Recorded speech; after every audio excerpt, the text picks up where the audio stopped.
ЦСКА гостува на Черно море, като старт на наистина доста изключително тежката и трудна серия, която предстои мачове с Бате, след това с Лудогорец, евентуално, дай Боже, трети кръг за Лига Европа, гостуване на Лута изобщо. 4 или 5 много трудни двубой в поредица при липсата на двама футболисти, които със сигурност ще липсват. Петър Занев като опит и Ахмет Ахмедов като изненада и като силен кос в някои от мачовете. Гостуването на Черно море по принцип е трудно. Моето предложение е под 2 гола и половина. Ден преди матча в Bet365 предлага коефициент от 1,67. Мисля, че едва ли ще видим много голове във Варна.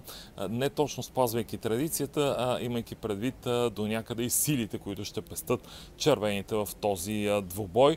А Черно море едва ли пък може да предложи много офанзивна игра. Така че за Черно море и ЦСКА по-предпазливо под 2 гола и половина.